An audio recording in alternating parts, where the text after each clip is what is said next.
दोस्तों, आपका एक बार फिर स्वागत है मेरे YouTube चैनल फसाने अजायब में। आइए सुनते हैं चित्रा बनर्जी दिवाकुर्णी द्वारा रचित उपन्यास द्रौपदी की महाभारत का अगला भाग, मेरी यानी डॉक्टर वंदना की आवाज। दोस्तों, अगर आपको ये उपन्यास पसंद आ रहा है तो प्लीज़ प्लीज़ प्लीज़ मेरे चैनल को सब्सक्राइब करें और लाइक करें और साथ ही अपने दोस्तों को शेयर भी करें। Thank you. आइए शुरू करते हैं। उनके प्रति निजी हताशा के अतिरिक्त पितामह के साथ मुझे असहज लग रहा था। काश मैं यह बात किसी को बता पाती, किंतु मेरे दोनों पति भी उनसे बहुत स्नेह करते थे। यहाँ तक कि कुंती के उदासीन चेहरे पर भी एक दिव्य चमक आ जाती थी जब वह बताती थी कि पितामह ने उसकी अनेक बार किस प्रकार सहायता की। वह हमारे पिता समान है, एक बार युधिष्ठिर ने भावावेश में कहा था। उन्होंने हमें बचपन से सुरक्षित रखा है। हम नेत्रहीन राजा के लिए लज्जा का विषय थे, उसकी राह के सूल थे और उसे सदा यह स्मरण करवाते थे कि वह सिर्फ राजा का प्रतिनिधि है। उसे हम लोगों को किसी प्रांतीय नगर में भेजकर वहां किसी दुकानदार की संतान की बात बड़ा होने देने में अत्यंत खुशी होती। अपने दम पर माँ हमें कभी नहीं बचा पाती, परंतु भीष्म ने हम लोगों के लिए लड़ाई लड़ी। यदि पितामह न होते तो दुर्योधन ने बहुत पहले ही हमें सोते में मरवा दिया होता, भीम ने जोड़ा। मेरे मन में बहुत से प्रश्न थे। जैसा कि मैंने सुना था, क्या वह सचमुच माँ गंगा के पुत्र हैं? और क्या सचमुच गंगा ने भीष्म के साथ बड़े भाइयों को उनके जन्म के समय नदी में डुबो दिया था? कथा यूं है कि गंगा उन्हें भी डुबोने वाली थी कि तभी उनके पिता ने गंगा को रोक दिया। वह अपने पति और भीष्म को छोड़कर जल में प्रविष्ट हो गए। बड़े होते हुए उस बालक ने अपनी माँ के विषय में क्या महसूस किया होगा? एकाकीपन व इच्छा अथवा चकित रोष। उससे घृणा करते हुए क्या वह पति की स्त्री से घृणा करता होगा? क्या उसका सारा प्रेम उसके पिता और उसके राजा और संरक्षक के प्रति हस्तांतरित हो गया होगा, जैसा कि पुरुषों के साथ होता है? भीष्म के पिता को दोबारा किसी से प्रेम हो गया, परंतु उस स्त्री ने विवाह के लिए स्वीकृति देने से पूर्व उससे यह आश्वासन लिया कि भीष्म की संतान उसकी संतान द्वारा राज सिंहासन पर अपने दावे के लिए लड़ाई नहीं करेगी।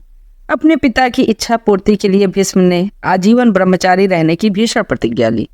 उन्होंने अंत समय तक हस्तिनापुर के सिंहासन की रक्षा का भी वचन दिया।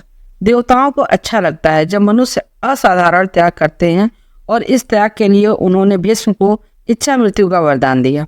कोई व्यक्ति भीष्म को उनकी इच्छा के बिना नहीं मार सकेगा।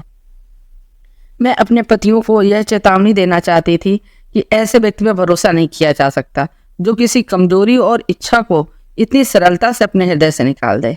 वह दूसरों की भूल के लिए सहिष्णु कैसे हो सकता है अथवा उनकी आवश्यकताओं को किस प्रकार समझ सकता है? उसके लिए मनुष्य के जीवन से अधिक मूल्यवान उसका अपना दिया हुआ वचन होता है। इसी कारण उन्होंने अम्बा को बिना एक क्षण संकोच किए वापस भेज दिया था। कभी ऐसा दिन भी आ सकता है जब उन्हें हमारे साथ भी यही करना पड़े। फिर अर्जुन ने कहा, वह हमसे प्रेम करते हैं। हम उस कक्ष में बैठे थे जहां मैं युधिष्ठिर और अतिथियों से मिलते थे। वह खिड़की के पास खड़ा था जिसके बाहर एक पुराना अश्वत्थ वृक्ष था जो कक्ष के प्रकाश को चूस रहा था और उसकी वातान्वित जड़ें गुथे हुए केसों की बात लटक रही थी। मुझे अर्जुन का चेहरा नहीं दिख रहा था। सजावटी पर्दों ने मेरी दृष्टि बाधित की हुई थी, परंतु उससे कोई अंतर नहीं पड़ता था। जादूगरनी ने मुझे सब कुछ ठीक से सिखाया था। जिस प्रकार से उसका स्वर मंद पड़ रहा था, मुझे उस बात का पता लग गया जिसे वह स्वीकार नहीं करेगा। अपने संपूर्ण बाल्यकाल में मेरे पति प्रेम के भूखे थे। कुंती ने उन्हें अपना समस्त ठोस समर्पण तो दिया, किंतु स्नेह नहीं दिया। शायद उन्होंने अपने स्वभाव से कोमलता तत्व को निकाल फेंका था। जब उस विधवा को अकेला वन में छोड़ दिया गया था, शायद उन्हें यही एक तरीका आता था। फिर उनके जीवन में अपने सिंह सी ठाकेदार हंसी लेकर भीष्म आए और वह उन्हें अपने कंधों पर उठाकर घुमाते थे और अपने कच्छ में मिठाई छिपाकर उसे ढूंढने के लिए कहते थे। रात्रि होने पर वह उन्हें रोचक और विकट कथाएं सुनाते थे। वह उन बालकों की छोटी छोटी उपलब्धियों की, जिनकी कुंती उपेक्षा कर देती थी, प्रशंसा करते थे और उनके लिए वैसे ही खिलौने लाते थे जैसे दुर्योधन के पास थे, पर वह उन्हें उनसे खेलने नहीं देता था। जब कुंती उन्हें उनकी उद्दंडता के लिए छड़ी से मारती थी तो वह उनके गांव पर मरहम लगाते थे। वे भीष्म के प्रति समर्पित क्यों ना होते? प्रेम, कोई तर्क कितना भी शक्तिशाली क्यों न हो, इस शब्द को पराजित नहीं कर सकता। मेरे पतियों में इतना समर्पण जागृत करने के लिए मुझे भीष्म से ईर्ष्या हो रही थी, किंतु उन्होंने मुझे पांडवों के विषय में कुछ महत्वपूर्ण जानने और समझने में सहायता की थी। बचपन की भूख पीछा नहीं छोड़ती। मेरे पति कितनी भी शक्तिशाली और विख्यात क्यों न हो जाए, उन्हें प्रेम की इच्छा सदैव बनी रहेगी। वे हमेशा चाहेंगे कि उन्हें योग्य माना जाए। यदि कोई व्यक्ति उन्हें ऐसा महसूस करा पाए तो वह उस व्यक्ति पुरुष या स्त्री से हमेशा के लिए बन जाएंगे। मैंने इस ज्ञान को इस प्रकार सहेज कर रख लिया जैसे कोई यात्री रेगिस्तान में किसी स्वर्णिम पत्थर को अपनी मुट्ठी में यह सोचकर दबाए रखता है कि यह समय पड़ने पर उपयोगी सिद्ध होगा। पितामह के साथ रथ में बैठकर हम हस्तिनापुर से थोड़ी दूर पर नदी के एकांत स्थान पर आ पहुंचे। यात्रा के दौरान मैं अकड़ी हुई एक कोने में बैठी रही और सोचती रही, काश दाई माँ हमारे साथ होती।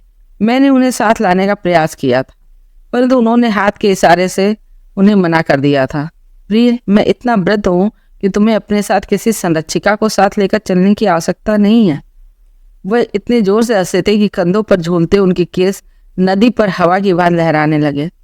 हम लोग पैदल चलने लगे। नदी के किनारे गोल व काले बिंदु युक्त पीले रंग के जंगली फूल खिले हुए थे। वहां सफेद पत्थरों के ढेर लगे हुए थे। मुझे यद्यपि उजाड़ स्थान की अपेक्षा उद्यान अधिक पसंद है, फिर भी मैं उनके विचित्र व असमान सौंदर्य को देख रही थी। बैगनी रंग से रंजित आकाश में महल के गुंबद चमक रहे थे और इस दूरी से यह दृश्य बहुत सुंदर लग रहा था। मैं नदी के उफनते प्रवाह पर से अपनी दृष्टि हटा नहीं पा रही थी। इस स्थान पर कितना कुछ हो चुका था। बच्चे डुबोए गए थे, बच्चे बचाए गए थे। मैंने जैसे ही यह सोचा, मुझे नदी की सतह पर एक टोकरी तैरती हुई दिखाई दी, जिसमें स्वर्ण सज्जित एक बालक लेटा हुआ उछलते फेन के साथ तेजी से बहा जा रहा था। उस समय भी उसे पता था कि उसे रोना नहीं है। हमारे सामने से गुजरते हुए उसने अपनी आंखें खोली और अपनी दृष्टि मुझ पर टिका दी। यद्यपि निश्चय ही वह एक नवजात बालक ऐसा नहीं कर सकता था। भीष्म ने मुझे ध्यान से देखा। यह क्या है पुत्री? मुझे लगा कि मैंने देखा। मैं रुक गई और सिर हिला दिया। उसे समझाना बहुत कठिन था। मुझे डर था कि उससे मेरे भीतर की बहुत सी बातें प्रकट हो जाएंगी, परंतु भीष्म ने बात को समझते हुए सिर हिलाया। नदी की अनेक स्मृतियां होती हैं, वह तुम्हें वही याद दिलाती हैं जो तुम्हें सबसे अधिक प्रिय होती है। नदी अपने बहाव की भांति चालाक भी होती है। कभी कभी यह तुम्हें वास्तविक सत्य न दिखाकर वह दिखाती है जो तुम देखना चाहती हो।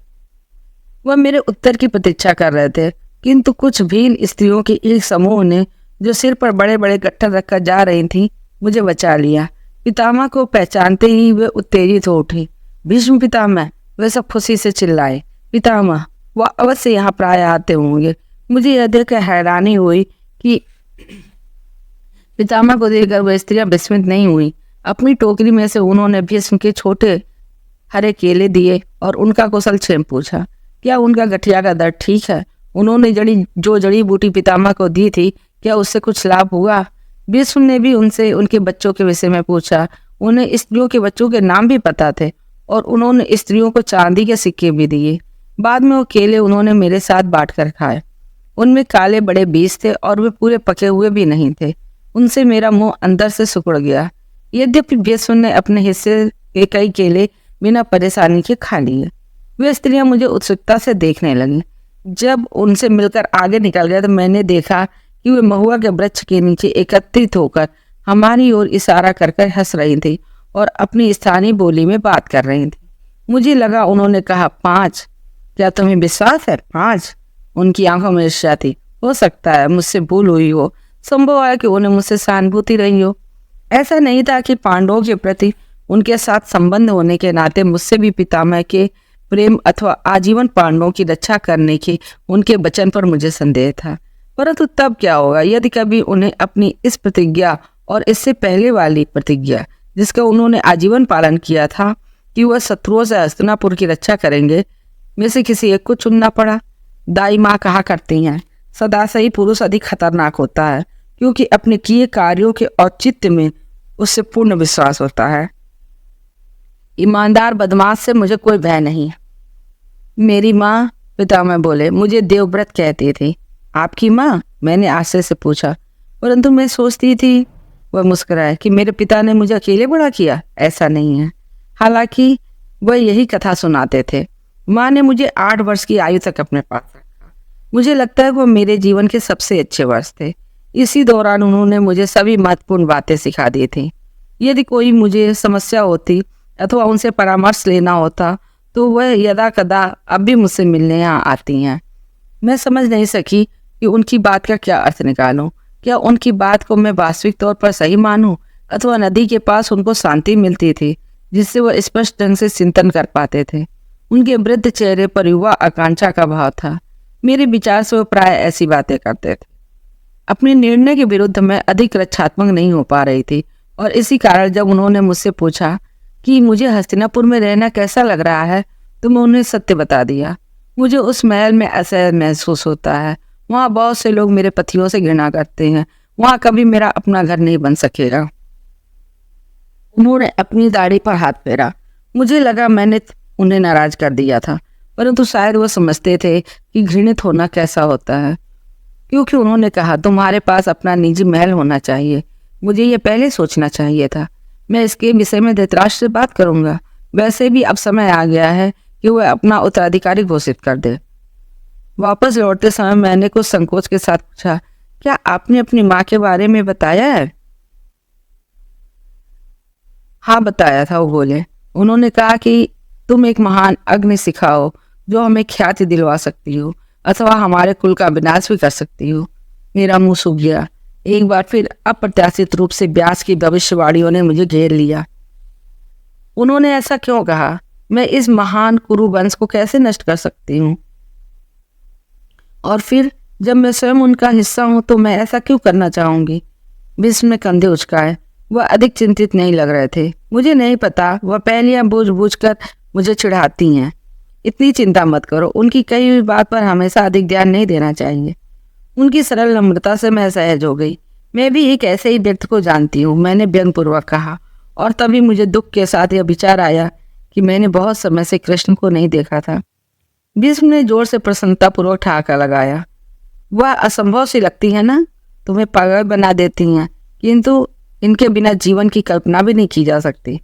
रथ में चलने के लिए परंपरागत शिष्टाचार के साथ मुझे सहारा देते समय जब उन्होंने कहा कि हमें फिर से यहाँ आना चाहिए तो मुझे लगा कि उनके और मेरे बीच में एक द्वार खुल गया था। मेरा ऐसा विश्वास था कि किसी अवर्णनीय तरीके से मैं उन्हें उन सब लोगों से अधिक समझने लगी थी जिन्होंने उनके साथ अपना समस्त जीवन व्यतीत कर दिया था। जो मैंने महसूस किया वह मुझे अच्छा और विश्वसनीय लगा। इस प्रकार मुझे नहीं पता था कि इसके लिए मुझे एक दिन बुरी तरह पछताना पड़ेगा। मैं सहज हो गई और मैंने उन्हें अपने हृदय में स्थान दे दिया। भीष्म निश्चय ही अपने वचन के पक्के थे। अगले ही दिन भरी सभा में उन्होंने नेत्रहीन राजा को कठोर शब्दों में फटकारा, जिसके बाद धृतराष्ट्र ने युधिष्ठिर को उसका जन्म सिद्ध अधिकार देने के लिए अपनी सहमति प्रदान कर दी। अनुदान के भाव से कांपते स्वर में उसने ये घोषणा कर दी कि राज्य को 2 भाग में विभाजित किया जाएगा, जिसमें बड़ा भाग पांडवों को और छोटा भाग उनके पुत्र को दिया जाएगा। पर्दे के पीछे से जहाँ स्त्रियां बैठती थीं, मैं प्रसन्न हो रही थी, क्योंकि मैंने अपने सौभाग्य के लिए उत्प्रेरक का कार्य किया था। मैं चाहती थी कि मेरे पतियों को इस कार्य में मेरी भूमिका का पता लगे। परंतु कुंती ने, जो धृतराष्ट्र को बेहतर ढंग से समझती थी, अपनी मुस्कान छिपा ली और यह सही था। अगले दिन हमें पता लगा कि मेरे पतियों को राज्य का सबसे उजाड़ व एकांत भाग खांडव दिया गया और राजा ने हस्तिनापुर अपने पुत्र दुर्योधन के लिए रख लिया। छोटे पांडव भाइयों ने इस अन्याय के विरुद्ध झगड़ा करना चाहा, परंतु युधिष्ठिर ने कहा, क्या तुम अपने घर में रहना पसंद नहीं करोगे? बेशक वो रेगिस्तान ही क्यों ना हो। इसके अतिरिक्त बंजर भूमि से कुछ अच्छा बनाने का, अपने सामर्थ्य को सिद्ध करने का हमें यह अवसर मिला है। धृतराष्ट्र ने शीघ्रता से युधिष्ठिर का राज्याभिषेक समारोह किया और झटपट हमें विदा कर दिया। शायद उसे डर था कि कहीं हम जाने के विषय में अपना विचार न बदल दे। उसने युधिष्ठिर से कहा, आखिर अपनी नई प्रजा की देखभाल करना तुम्हारा कर्तव्य है। जब हम राजा द्वारा विदाई उपहार के रूप में दिए गए भव्य व विशाल रथ पर सवार हो रहे थे तो भीष्म ने पूछा, वह किस प्रजा की बात कर रहा था? सांप या लकड़बग्घे? हमारी विदाई चुपचाप हो गई। सिर्फ एक छोटा सा दल हमारे साथ आया। सेवकों के बीच खांडव की छवि बहुत खराब थी। मुझे खुशी हुई कि कुंती हमारे साथ नहीं जा रही थी। मुझे नहीं पता कि नदी तट पर हुई हमारी बातचीत से भीष्म ने क्या निष्कर्ष निकाला था, किंतु भीष्म ने अवश्य कुंती को समझाया होगा। केवल वही थे जो ऐसा कर सकते थे कि वन की यात्रा काफी कठिन होगी। महल के द्वार पर हमें विदाई देते समय उन्हें इस बात पर अचंभा हो रहा था कि उनके पुत्र उन्हें छोड़कर अपना जीवन व्यतीत कर सकते थे। महल के अति विशाल द्वार के समक्ष कुंती की काया इतनी क्षुद्र लग रही थी कि मुझे अंदर से हो रही खुशी पर लज्जा आ रही थी, किंतु मेरी यह खुशी अधिक देर न रह सकी। शायद प्रतिशोध की भावना से कुंती ने इस बात पर बल दिया कि दाई माँ को उनके पास ही रहने दिया जाए। कुंती ने कहा, जब तक मैं तुम लोगों के साथ रहने ना आ सकूं, दाई माँ को मेरे पास रहने दो। घोर अवज्ञा के भाव के बावजूद मैं मना नहीं कर सकी। हमारा रथ, जो उजाड़ व बंजर स्थान के लिए सर्वथा अनुपयुक्त वाहन होता है, ऊबड़ खाबड़ मार्ग पर चलने से तीसरे दिन ही टूट गया और हम नागफनी के झाड़ के पास मार्ग के बीच में खड़े रह गए। परंतु यह अत्यंत आश्चर्य की बात थी कि कुछ ही घंटों बाद कृष्ण वहां पहुंचे। उन्हें कैसे लगा कि हम सहायता की आवश्यकता थी। वो अपने साथ सैनिक, भोजन, तंबू और अनेक हृष्ट पुष्ट घोड़े लाए थे और इस सहसा हुए घटनाक्रम पर बिल्कुल भी हैरान नहीं थे। उन्होंने संक्षिप्त किंतु आत्मीय अभिनंदन किया और वो सभी बातों से जो मैं उन्हें कहना चाहती थी मेरे मुंह में रह गए। हमारे आगे चलते हुए वह अर्जुन व भीम के साथ विनोद करते जा रहे थे और मैं उन्हें देखकर प्रसन्न व असंतुष्ट थी। मुझे अपने पतियों से ईर्ष्या हो रही थी। इससे पूर्व कृष्ण जब भी मिलने आते थे तो मुझे उनका पूर्ण सानिध्य मिलता था। अब वह सब बदल क्यों गया? क्या सिर्फ इसलिए कि मैं अब किसी की पत्नी थी? जब मैंने उन्हें एक दूसरे की पीठ पर हाथ मारते देखा तो अपने बचपन की मेरी असहजता, जो मुझे लगता था कि अब समाप्त हो चुकी थी, यदि मैं पुरुष होती, मेरे भीतर से जागृत हो गई। मैंने उस भाव को कठोरता से दूर कर दिया। अभिलाषी विचार करना मेरी भूल थी। अच्छा हो या बुरा, मैं एक नारी हूँ। मुझे ध्यानाकर्षण के लिए कोई नारी सुलभ तरीका खोजना चाहिए था। दृश्य बदलने लगा। वृक्ष छोटे और हमारे पैरों के नीचे की धरती पीली और दुर्गंधपूर्ण होने लगी। मैं एक बड़े काले अश्व पर युधिष्ठिर के साथ पीछे बैठी। मुझे अपने जीवन में आए बदलाव पर विश्वास नहीं हो रहा था। मैंने इस नियति के निर्माण में कुछ सहायता की थी। यदि कोई मुझे कुछ दिन पहले बता देता कि मैं हस्तिनापुर छोड़कर अपने पतियों व कृष्ण के साथ और अपनी सास को छोड़कर अपने राज्य जाने वाली थी तो मैं खुशी से उन्मत्त हो जाती। जीवन का सत्य हमारी कल्पना से कम मोहक होता है। युधिष्ठिर सर्वश्रेष्ठ घुड़सवार नहीं था और उसका अश्व इस बात को पहचान गया था। वह बीच बीच में लगाम को झटका देता, अपने पिछले भाग को उठाता, पैर मारता और झटके से रुक जाता। वह यदा कदा अपना मुंह खोलकर मेरे पति के हाथ को चबाने का प्रयास भी करता था। मैं इस बात से स्वयं को सांत्वना दे लेती थी कि युधिष्ठिर एक नेक व्यक्ति था। लोग उसे पृथ्वी पर धर्म का अवतार मानते थे। किसी धर्मावतारी से अच्छा घुड़सवार होने की आशा करना ठीक नहीं था। सही अर्थ में यह संसार क्षणभंगुर है। कल महल में, आज राह पर और कल किसे पता, हो सकता है मुझे वो घर मिल जाए जिससे मैं आजीवन वंचित रही। परंतु एक बात निश्चित थी, इतिहास के प्रवाह में मुझे अंत में जकड़ ही लिया था और वह मुझे अपने साथ बहा के ले जा रहा था। किसी ठोर पर पहुंचने से पूर्व न जाने मुझे कितना पानी और निगलना होगा। इस प्रसन्नता के बीच मेरे मन में एक विचार आया। प्रत्येक बीतते क्षण के साथ मैं कर्ण से दूर होती जा रही थी। मैं शायद उससे फिर कभी नहीं देख सकूंगी। मुझे अपने मस्तिष्क में दाई माँ की आवाज़ सुनाई दी और शायद इसलिए कि मुझे उनके दमक भरे स्नेह की बहुत याद आ रही थी। मैंने स्वीकार किया कि वह कह सकती थी। उन्होंने कहा था, तुम्हारे लिए इससे बेहतर कुछ नहीं हो सकता। मेरे पतियों ने जब मुझे खांडों में आने के बाद रहने हेतु एक काम चला कुटिया बनाने के लिए पुकारा, उस समय भी वह बन जल रहा था। मैंने सोचा उनकी उपेक्षा कर दो। मुझे गर्मी और चिढ़ लग रही थी और मैं उस समय साधारण दाने पानी की सहायता से भोजन पका रही थी। हमारा दल, जिसमें अधिकतर सैनिक थे, ज़्यादा उपयोगी नहीं था। इसके अतिरिक्त मैं भी असहज महसूस कर रही थी। मुझे पशुओं की चीख पुकार सुनाई दे रही थी। हालांकि मुझे पता था कि ऐसा संभव नहीं था। जब से अर्जुन ने खांडव दाह किया था, उस वन में जंगली पशु नहीं थे। कुछ सौभाग्यशाली भाग गए थे और शेष मारे गए थे। हवा के कारण धरती के निकट की राख उड़ रही थी। धुएं से मेरी आंखें जल रही थीं और वह जीभ पर जम रहा था। मैंने कृष्ण को देखना चाहा। फिर मुझे ध्यान आया कि वह किसी वस्तु की तलाश में कहीं गए थे। मेरे पति किसी व्यक्ति से बात कर रहे थे जिसे मैंने पहले कभी नहीं देखा था। वह कहाँ से आया था? वह पालथी मार कर जमीन पर बैठा हुआ था। अपने आसपास उसने लकड़ी से कुछ रेखाएं बनाई हुई थी। मुझे नहीं पता उसका क्या अर्थ था। मैं उसे देखती रही। वह कद में छोटा और गोल मटोल था और उसने तन पर चमड़ा लपेटा हुआ था। स्वर्ण व अस्थि के बने कुंडलों के कारण उसकी कान की बालियां लटक कर उसके कंधे तक आ गई थी। उसने बिना पलक झपकाए मेरी ओर पलट कर देखा, मानो मैं उस प्रदेश की रानी ना होकर कोई घुसपैठ जाती। आओ पांचाली, युधिष्ठिर ने कहा। मैं लकड़ी के फट्टे पर उसके साथ जाकर बैठ गई तो मेरे कंधे पर हाथ रखने से पूर्व वह सकुचाया। दूसरे भाई शर्म से दूसरी तरफ देखने लगे। क्या ये लोग ये सोच रहे थे कि अगले या उससे अगले वर्ष उनमें से कोई अन्य मेरे साथ ऐसा करेगा? अच्छा होगा कि ऐसी बातों पर विचार न किया जाए। अर्जुन अपने रथ के सहारे टिककर खड़ा था और उसका चेहरा अग्नि की भांति लाल हो रहा था। आदरणीय देवी, वह बोला, यह मैं है। दूसरे उठते हुए धुएं पर अपनी दृष्टि टिकाए उसने औपचारिक संबोधन का प्रयोग किया। मेरे विवाह के समय अपने भाइयों के प्रति उसके मन में जो क्रोध था वह अब भी मौजूद था। यद्यपि उसने वह इतनी कुशलता से किया कि वो सिर्फ मुझे पता था। यदि मैं उससे बात करती तो वह नम्रतापूर्वक एकाक्षर में उत्तर देता।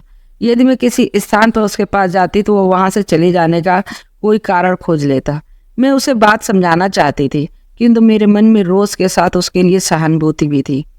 कभी कभी जब उसे पता नहीं होता कि मैं उसे देख रही हूँ तो उसके चेहरे पर कठोर सादगी झलकती थी, जिससे स्पष्ट हो जाता था कि उसे स्वयं से ईर्ष्या व घृणा हो रही है। अर्जुन के लंबे बाल सिर में से झुलसे हुए थे। अग्निदेव द्वारा दिया गया धनुष भी अब उसके पास था। उसने उस धनुष का नाम हमें बताया था, गांडीव। बीच बीच में अपने हाथ से धनुष के कटाव को ऐसे महसूस करता मानो वह कोई स्त्री हो। मुझे दंश सा लगता। फिर मैंने स्वयं को फटकारा। मुझे उसका आभारी होना चाहिए था।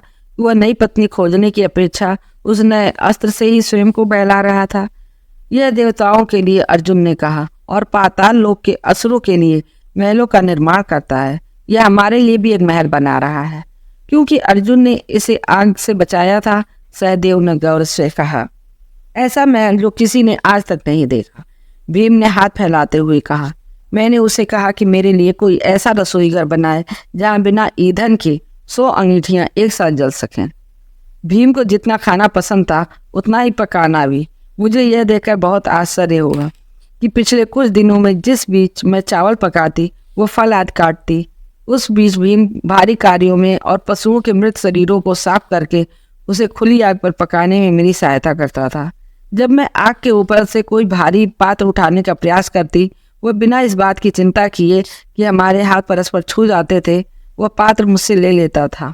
खांडव में प्रथम दिन ही उसने स्पष्ट रूप से घोषणा कर दी थी कि व्यास के नियम, जो कि दरअसल राजसी जीवन के अनुसार बनाए गए थे, यहाँ इस वन में जहाँ हम परस्पर एक दूसरे पर निर्भर थे, हास्यास्पद थे। वो मेरे साथ अपने भाई की पत्नी के अनुसार ही आचरण करता था, परंतु वह उन बारीक नियमों का ध्यान नहीं रख पाता था। मुझे जब भी सहायता की आवश्यकता होती वह तत्पर रहता था। ऐसे गर्म, श्वेत युक्त और कीड़े मकोड़ों से भरे जंगल में यदि वह किसी भी प्रकार मेरे जीवन को थोड़ा भी सहनीय बना सकता तो वह उस कार्य को कर देता था।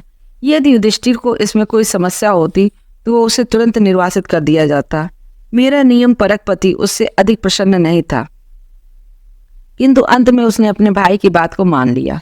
दूसरी तरफ मैंने ऐसे निष्ठावान साथी को पाकर आभार महसूस कर रही थी। मैं आरंभ में भीम को असभ्य समझती थी, परंतु इसके लिए मैं चुपचाप उसके पास अपनी क्षमा याचना भिजवा देती और भोजन के समय मैं उसको दूसरों से अधिक खाना परोसती थी।